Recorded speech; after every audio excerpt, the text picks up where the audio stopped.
"Ma'am, I need you out of that seat before I call security." Malik Turner didn't open his eyes right away. He just sat there in seat 2A, hood up, one hand curled loosely around a small bent aluminum bolt hanging from a leather cord around his neck, and let the words settle over him like cold water. He had heard variations of this sentence before. He had never heard it 40 minutes before the most important flight of his life. Rewind 6 hours. Hartsfield-Jackson Atlanta International Airport at 4:50 in the afternoon smelled like wet concrete and burnt coffee, the kind of smell that gets into a terminal during a long Georgia rainstorm and never quite leaves. Outside, on runway 27R, a line of aircraft sat nose to tail, waiting for a gap in the weather. Inside Gate 34, a river of travelers moved past a floor-to-ceiling window streaked with rain, phones in hands, suitcases dragging behind them like tired dogs. At the far end of the jet bridge for Meridian Skyways Flight 219 to London Heathrow, a Boeing 777 called Skybird 227 waited with her cabin lights dimmed into a warm amber, the scent of espresso and cedar oil already drifting from the forward galley. This was the aircraft's maiden transatlantic run under Meridian's newly rebranded First Suite cabin, a $38,000 per seat experience built around privacy pods, hand-stitched Italian leather, and a promise, printed in gold script on the boarding pass, that read, "You have arrived." 19-year-old Malik Turner did not look like he belonged anywhere near that promise. He wore a charcoal gray hoodie with a small burn hole near the left cuff, jeans gone soft and pale at the knees, and a pair of running shoes that had covered more miles pacing a garage floor at 3 a.m. than any actual road. His backpack, slung over one shoulder, was patched at the bottom seam with silver duct tape. Around his neck, tucked under the hoodie, hung a single bent bolt on a leather cord, 3 inches of dull aluminum that had once been part of a landing gear actuator. He had been awake for 31 hours. Malik was the co-founder and chief engineer of Certus Aerodynamics, a 9-person startup that had spent the last 4 years building a predictive-failure algorithm for commercial aircraft hydraulics. 96 hours earlier, Meridian Global Holdings, the parent company of Meridian Skyways, had signed papers acquiring Certus for $640 million, making Malik, on paper, one of the largest individual shareholders in an airline he had never personally flown business class on, let alone first. He built the software for one reason, and it wasn't the money. 8 years ago, on a rain-slicked apron at a regional airport outside Macon, Georgia, a line mechanic named Terrence Turner had flagged a vibration anomaly in a hydraulic actuator during a routine check. He'd written it up. His supervisor told him the sensors read normal, there was a schedule to keep, and the paperwork could wait until morning. Terrence went home. 6 hours later, a seal failure on a cargo run he wasn't even assigned to killed the 2-man crew he'd trained. Malik was 11 years old when his mother sat him down at the kitchen table and told him his father wasn't coming home from his shift, and something in him had never fully closed since. He carried his father's bent bolt everywhere. He did not explain it to strangers. He rarely explained anything to strangers, which was part of why Meridian's own executive team had needed 3 separate phone calls to convince him to fly to London for the board meeting instead of dialing in from his garage in his sweatpants. Malik shuffled onto the jet bridge that afternoon, with his hood up, exhaustion sitting on him like a second backpack, and turned left into the first suite cabin without looking at a single person. He found Suite 2A, dropped his bag on the ottoman, folded himself into the seat, and closed his eyes before the door had even been armed. He had 11 hours to sleep before the most consequential board meeting of his life. He would not get them. Patricia Voss had worked Meridian's premium cabins for 24 years, and in that time, she had built something she privately called a system, an instinct, honed and precise, for reading a passenger in under 4 seconds. Diplomats, studio executives, a former head of state, twice. She believed, with the total conviction of someone who has never once been forced to examine the belief, that she could tell exactly who belonged in a $38,000 seat and who did not. She was standing at the forward galley arranging a tray of warmed almonds when she turned and saw the hoodie slumped in 2A. Hood up, one scuffed sneaker propped against the ottoman. Something in her jaw tightened. Renee. She didn't raise her voice. She never needed to. The junior attendant looked up from her manifest tablet. Who's in the window, bulkhead? 2A, Renee scrolled. Says here it's a Mr. M. Turner. Lagged VIP, corporate acquisition booking, direct billing through Meridian Global Corporate Services. Patricia's mouth flattened into something that wasn't quite a smile. Look at him. Does that look like a corporate acquisition to you? That looks like a kid who wandered up from row 40 and found an empty seat before we caught him. The system shows it as an assigned, ticketed seat. Patricia. Systems glitch.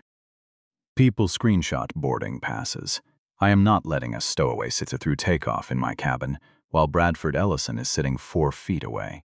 She set down the tray, smoothed her skirt with both palms, and started down the aisle with the unhurried, absolutely certain stride of a woman who had never once been wrong in front of a customer and did not intend to start today. Notice that bolt around his neck. It's going to matter more than you think, and not for the reason you'd guess. Sir. Patricia's voice cut clean through the low jazz piping through the cabin speakers.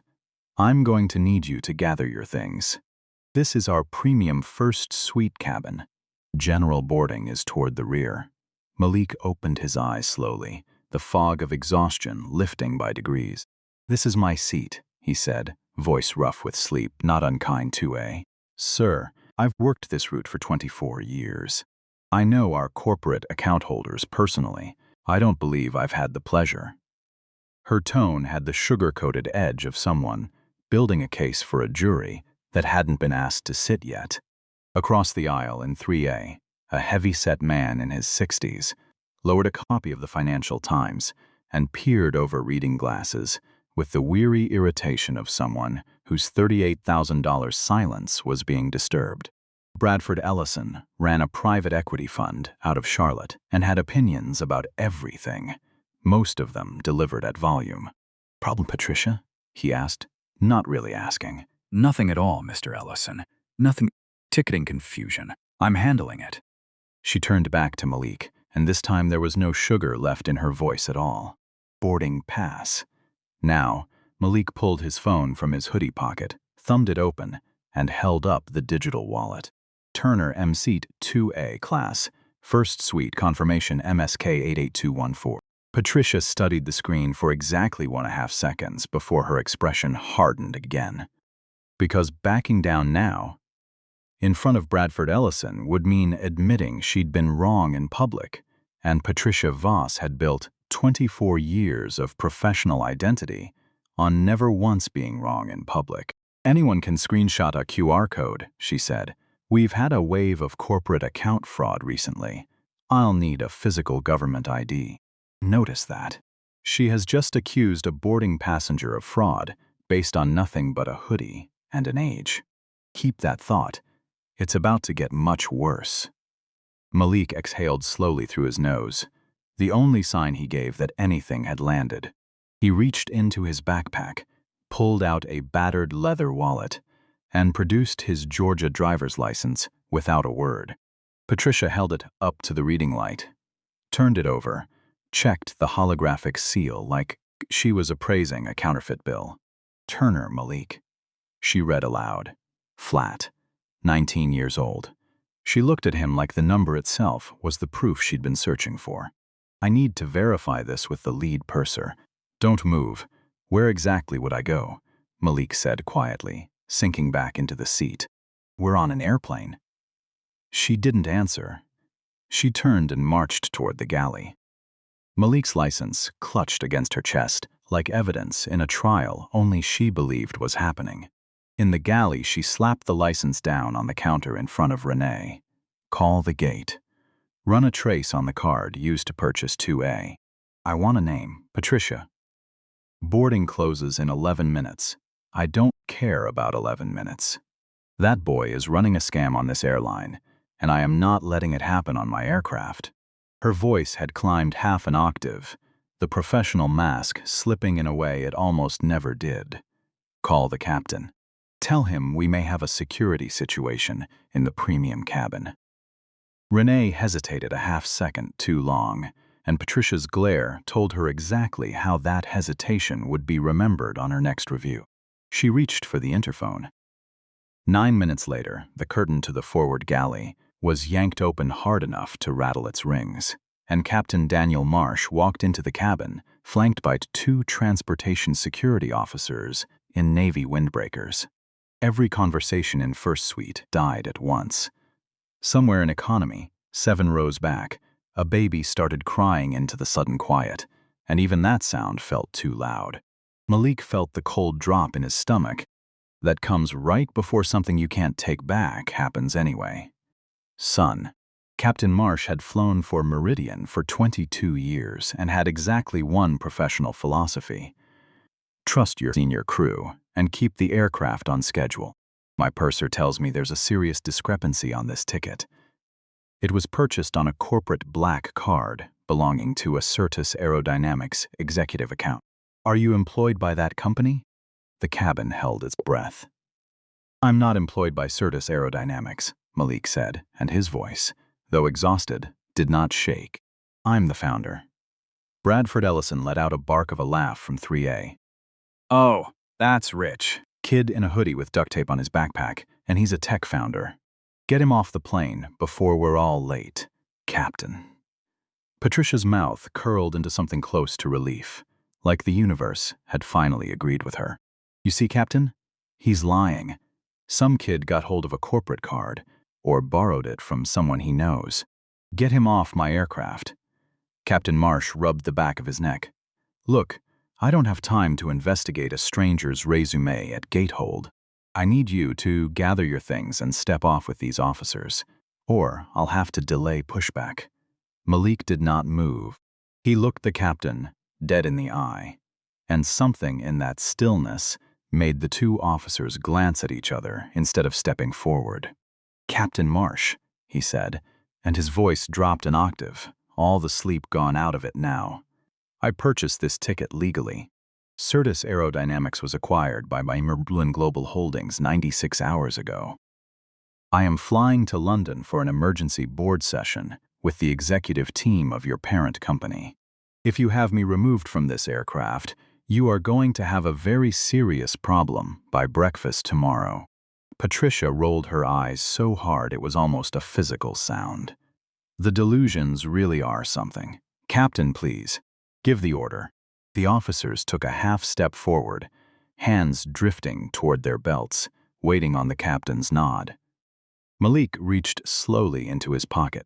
Put that away, Patricia snapped. No calls.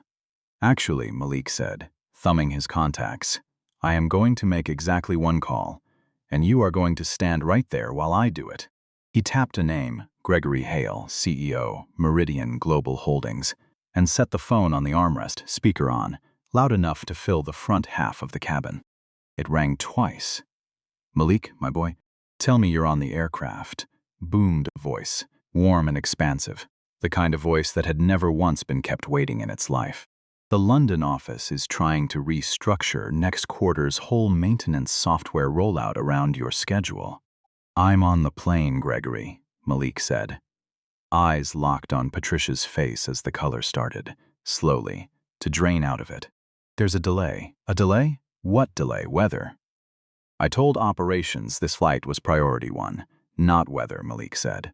Your senior flight attendant, Patricia Voss, has called airport security to have me physically removed. She believes I stole a corporate card to buy this seat. 3 seconds of dead silence hung in the cabin speaker. Then Gregory Hale's voice came back, and every trace of warmth had frozen solid. Put the captain on the phone now.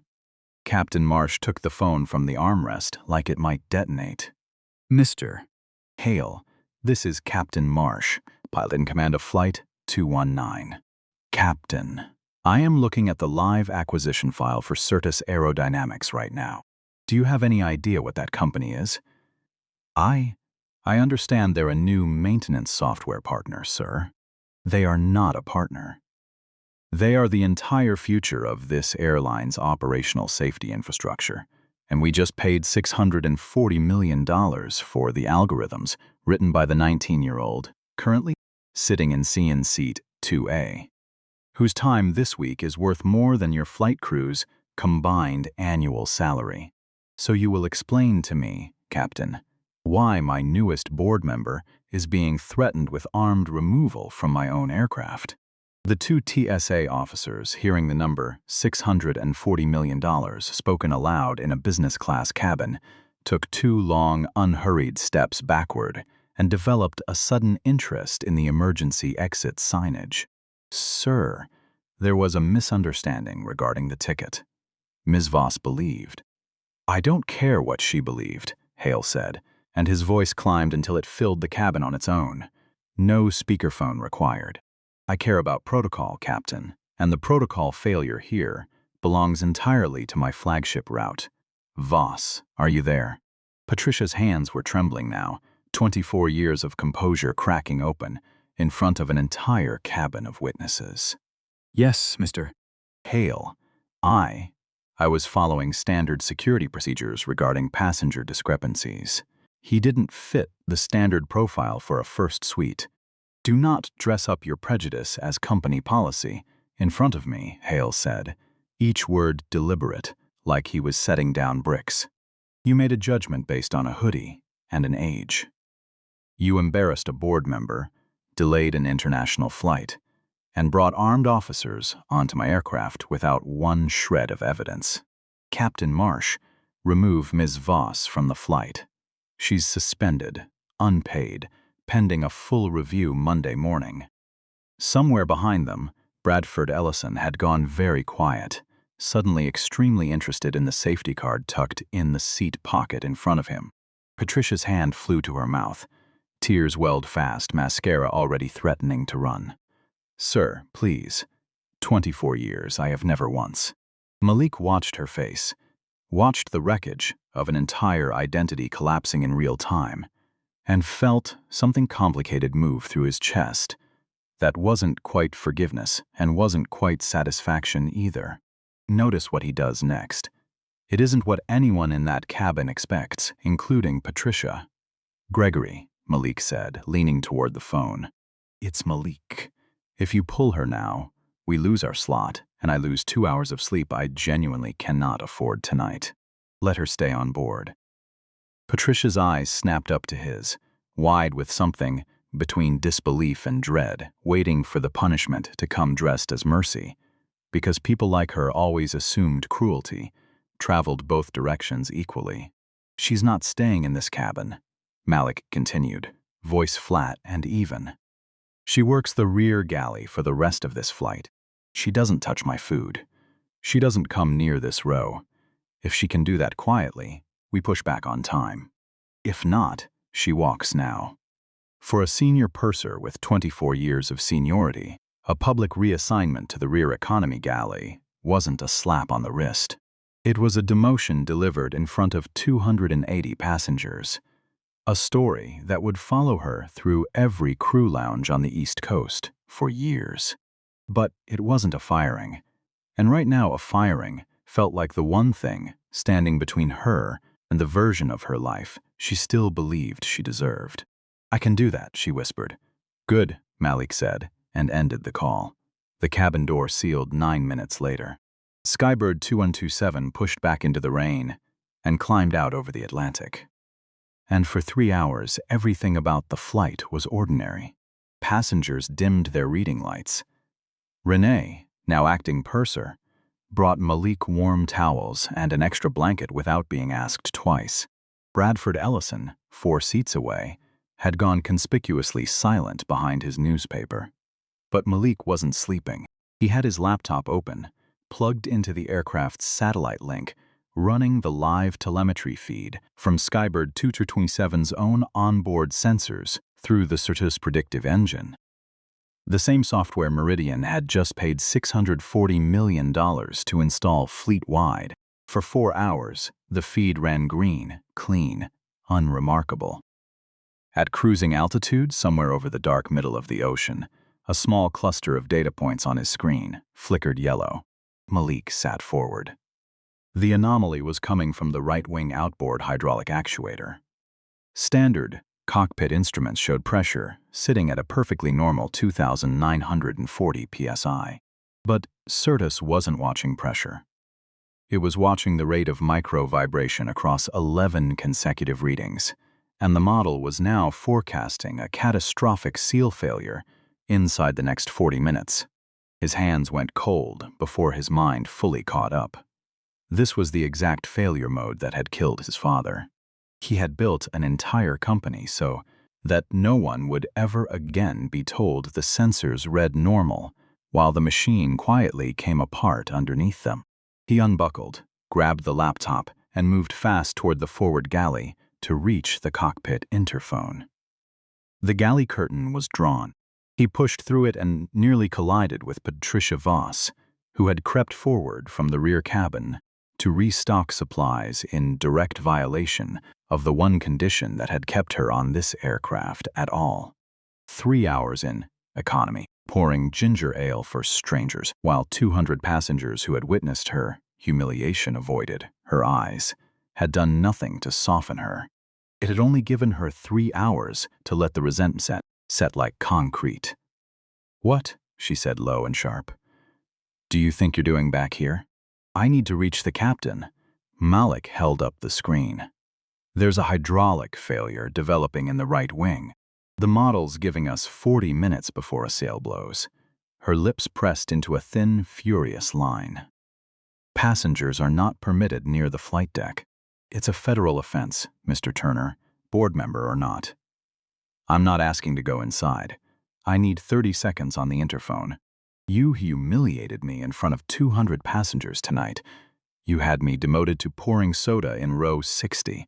And now you want to march up here and tell a pilot with 22 years of experience how to fly his aircraft. Because your laptop said so." Her voice cracked on the last word, not with fear, but with something colder.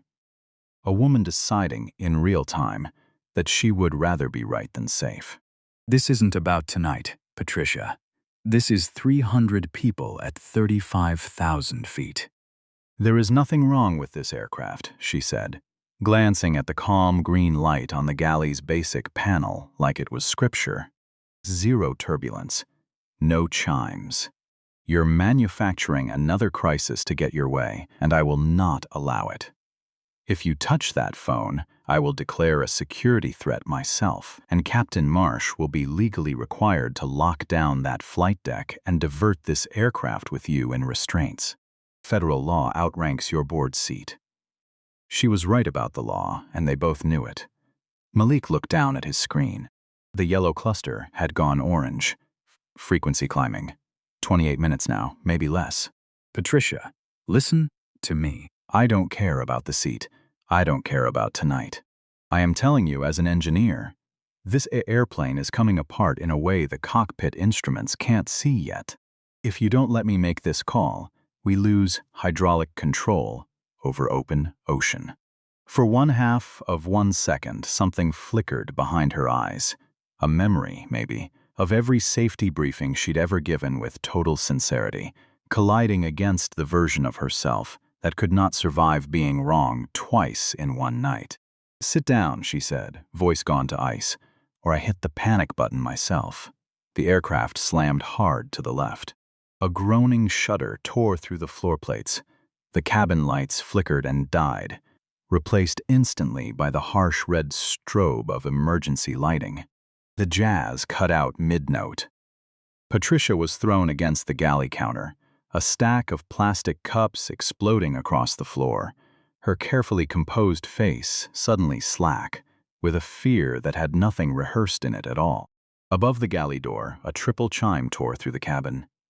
The sound every flight attendant trains for and prays never to hear for real. The seal hadn't taken 40 minutes. It had taken 11. For 1 full second, There was no sound at all in that galley. Not the alarm, not the wind, not even breath. Just Patricia on the floor and Malik gripping the bulkhead, and the terrible understanding, arriving in both of them at exactly the same moment, that the boy in the hoodie had been right the entire time. Gravity dropped out from under the right wing, as Bird 227 banked hard toward the black water below. Overhead bins burst open, sending briefcases and duty-free bags raining into the aisle. It had. In row 3, Bradford Ellison was shrieking with both hands locked white-knuckled on his armrests.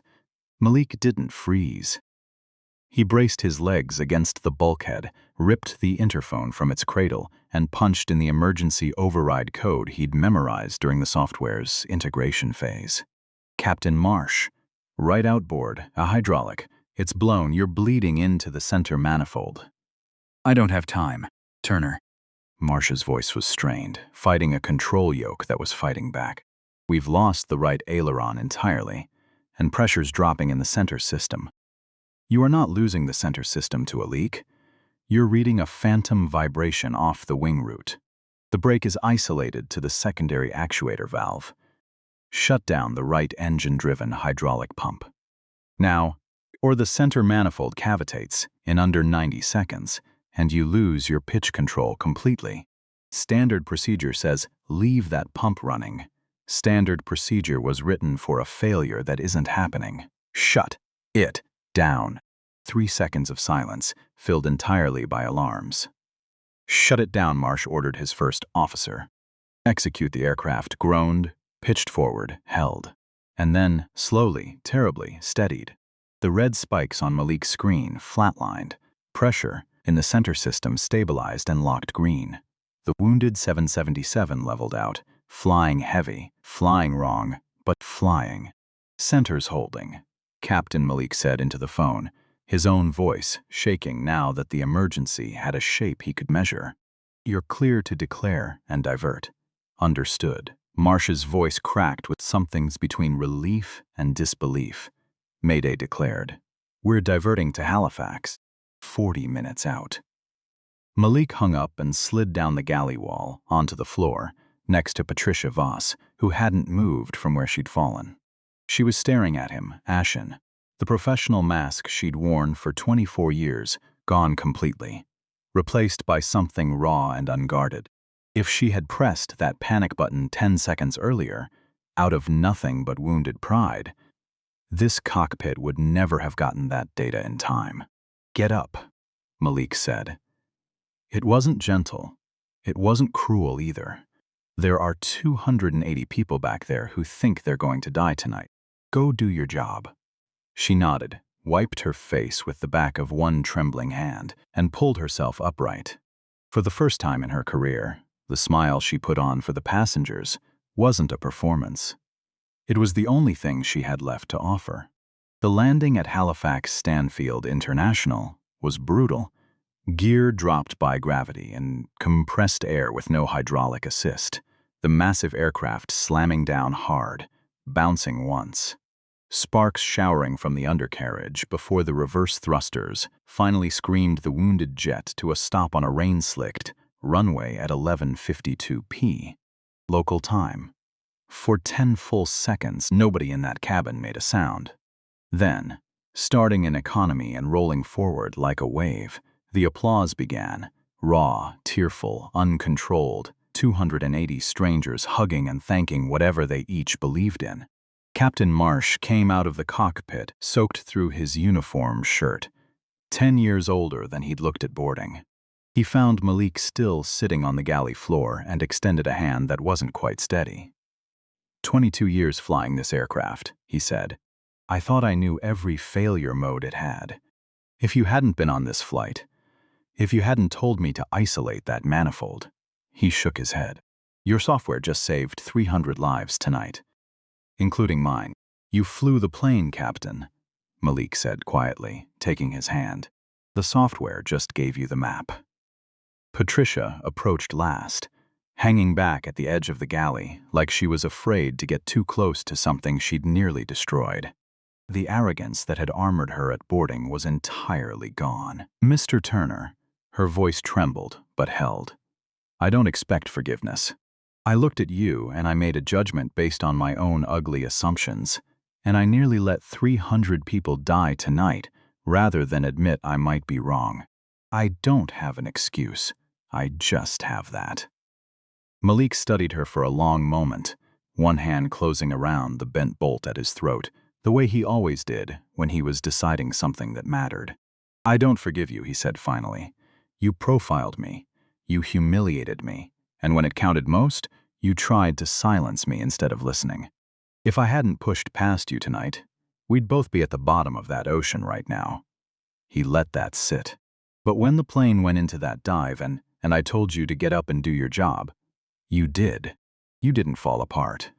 That's the only reason I'm not asking Gregory Hale to end your career tonight." She closed her eyes. "I'm not telling him to fire you," Malik went on.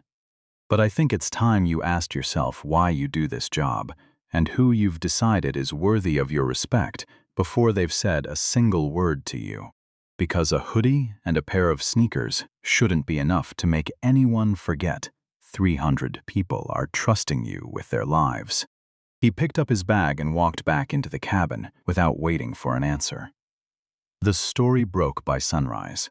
Every major outlet ran some version of the same headline. 19-year-old software engineer's own predictive algorithm helps pilots avert catastrophic mid-Atlantic failure. Meridian Global Holdings stock jumped 14% before markets even opened in London. When Malik finally walked into the executive boardroom at Meridian's Canary Wharf headquarters, still in the same scorched hoodie, having refused every offer to change first, the room of investors and lawyers stood and applauded until Gregory Hale had to ask them twice to sit back down. It came out over the following weeks, quietly, through an internal review Meridian's HR department was legally required to conduct, that Patricia Voss's file already contained 2 prior written complaints from passengers of color over the preceding 6 years.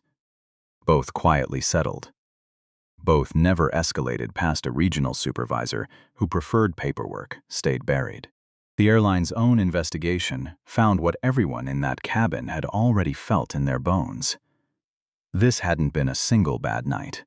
It had been a pattern, protected for years by a system that valued 24 years of seniority over the people that seniority was supposed to serve. Patricia did not wait for Monday's tribunal.